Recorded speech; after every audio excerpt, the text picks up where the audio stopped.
Hello everyone, welcome to my session 4 teaching memo.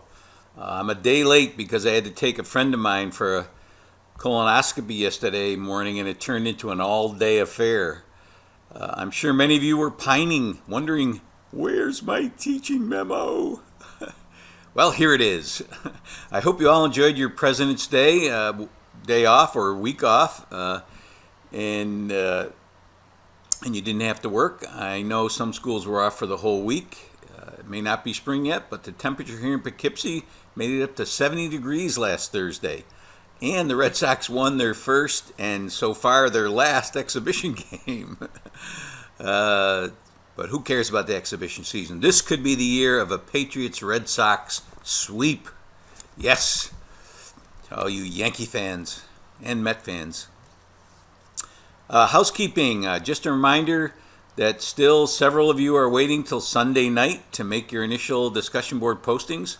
While you lose credit in several categories of the rubric, the bad part is that many of us who have been interacting for the 2 weeks, and in this case it was the discussion board was open for 3 weeks, don't get to converse with you or even read your posts. And I know I'm on 7 days a week, but typically I go on Sunday morning, but I don't go on after that.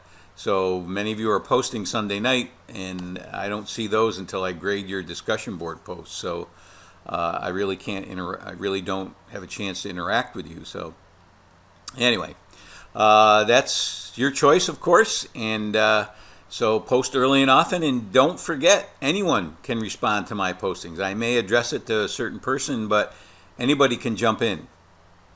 I finished grading your first DEJ, and I was pretty impressed with the depth of many of them and the conversational style of your writing. We're going to have one more. I encountered many that were over what I consider the 5-page length that is sufficient. But if you feel the need to write more, be my guest. I have a student in my 603 course that wrote a 19-page double entry journal. Took me over 45 minutes to read and comment on it. So I'm not encouraging that because I don't have that kind of time to read all of them. Five pages is a pretty good DEJ. 4 pages is also okay. It depends on the content and the quality of your interactions and your reactions. And speaking of comments, don't forget to go and look at the comments I make on because I spend a lot of time reading everybody's comments, and I make comments on them. So make sure you check those out. I would like to remind everyone that I have an assessment Facebook page that you're all welcome to. Let me see if I can get it up here. There it is. There's Dr. Tom with his cool shades on. And I have articles that I have shared. This one here is from a student in my 603 course. So you may find things that you share popping up on this Facebook page. And so I have a lot of people who have liked this and get updates on it. So feel free to like it if you choose. Also a reminder that I'm available for office hours. Many of you are emailing me, and that's fine. I don't mind that. But if you want to do a face-to-face and we can look at go on to the web and look at Blackboard, you can text me and say, Dr. Tom, I'd like to have a face-to-face, and you have to use this link. We can have a Zoom meeting face-to-face and look at the Blackboard as we talk. So I'm available almost every week from 10 to 12. I usually don't like to do anything on Friday morning interaction. I mean, I work Friday morning, most Friday mornings, but I don't really want to be available then. But most mornings and most nights from 7 to 9. Again, text me. My cell phone number is on Blackboard under the instructor information. All right, Hard as the Dickens, we're winding that down. It's open for one more week. This is one of my favorite discussions because Many people who come into this course have strong preconceived notions about the usefulness of large-scale standardized tests. And remember, any test is standardized, it's given the same way. So when we talk about these, we say large-scale standardized tests. Most of my students leave with a different mindset after they see the time, the care, and the expense that go into creating them. Liat was a perfect example, and this is a quote from her one of her posts.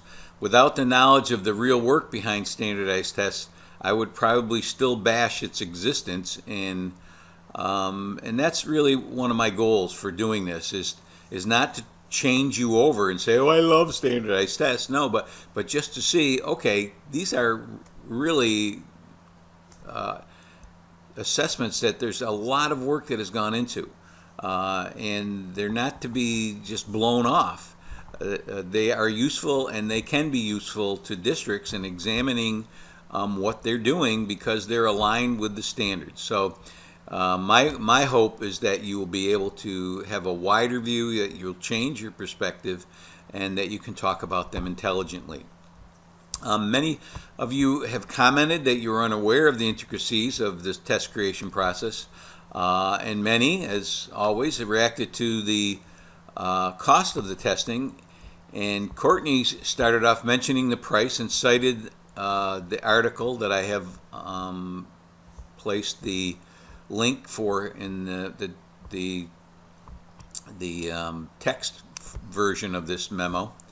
For those who want to bash the cost, just mentioned $17 billion price tag, and that's what people do, and that's how we take and we use data the way we want. So $17 billion spread out over every school district in this country comes out to be about less than 1/4% of their total budget.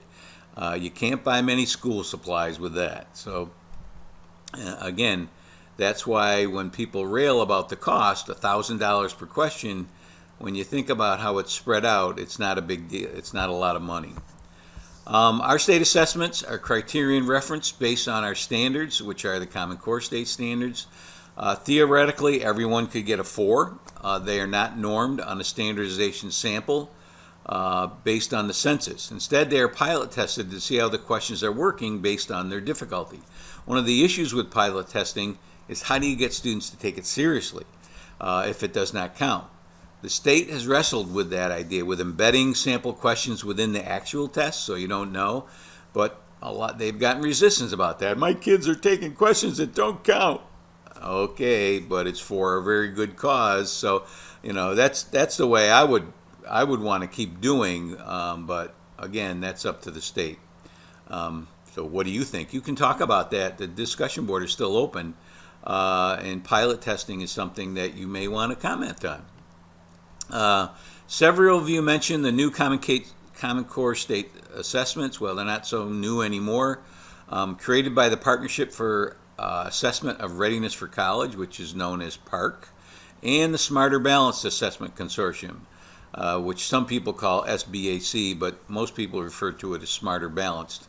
I was and still am a big proponent of the latter, the SBAC, because they are computer adaptive and the difficulty changes. So if you get like 3 or 4 in a row wrong, it ratchets you down to an easier level. Or if you get 3 or 4 in a row right, it ratchets you up to a more difficult level. So it really is almost accommodating students as they take the test, and that's why I like them. At the end of 2016, only 14 states were using the Smarter Balanced, and 7 states were using the PARC in grades 3 through 8. So states are shying away from those, and I'm sure it's part of the fallout for the Common Core state standards. Some of you mentioned the first article that I ever published. It resonated with Adriana, who proctored an assessment and thought that those students could benefit from some of the environmental accommodations that I mentioned in the article. If you are interested in experimenting with your students' environmental preferences, and you have areas in your classroom with, say, beanbag chairs or comfortable areas where they can sit other than a traditional desk, Some students would even go under a table to get out of the bright light. Give your students an assignment, a quiz, a test, a worksheet on a clipboard, and then tell them they can go anywhere they want in the room and watch where they go. Even in the corridor. I mean, I know my wife, when she was a 8th grade social studies teacher, would allow students to go out in the corridor because they wanted to be alone. So give that a shot and see how it works. Session 5, we're in session 5 this week, and the learning targets are listed here and on the first page of the coursework by week.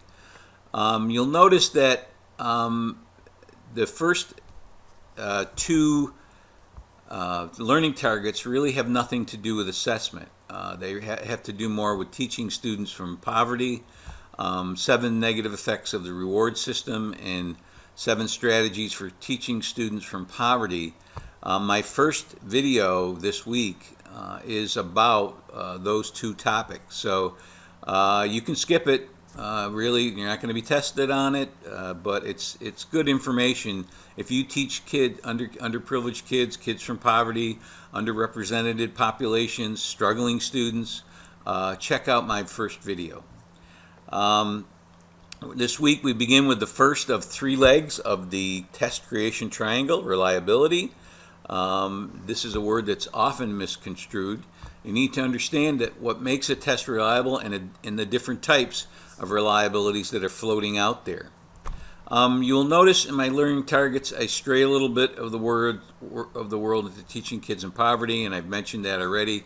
So because I observe many classrooms where kids are being forced to do work that is tedious and being motivated, because they're not motivated by the work, by behavior modification reward systems. Okay, I'm going to move this green to yellow if you don't do your work. Okay, here I go. Oh, okay, you did it. And to me, that's not something that we should be doing. We should be doing things that engage students, and even the most unmotivated students can be engaged, 1, by strong personal relationship building, and 2, by assignments that are respectful and engaging and get kids motivated just based on the assignment itself. So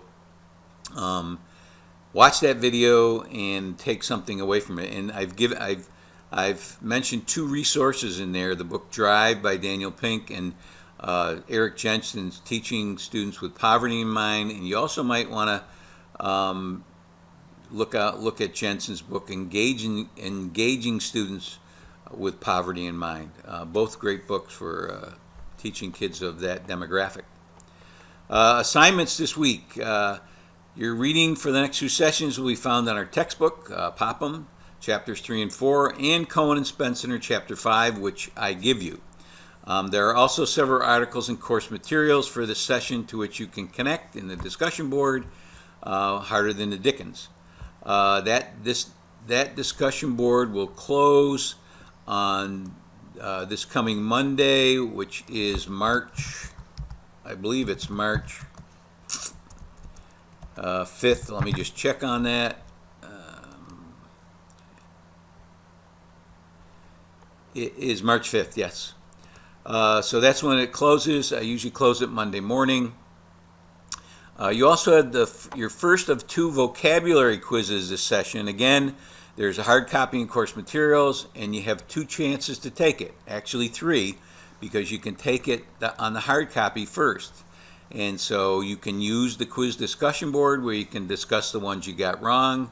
Just don't give out any answers. Speaking of vocabulary, some of the terms you'll encounter this session are alternate form reliability, internal consistency, inter-rater reliability, the term reliability all by itself, standard error of measurement, and test-retest reliability. So keep filling out your vocabulary in your own words so you don't get stuck doing it on the last week.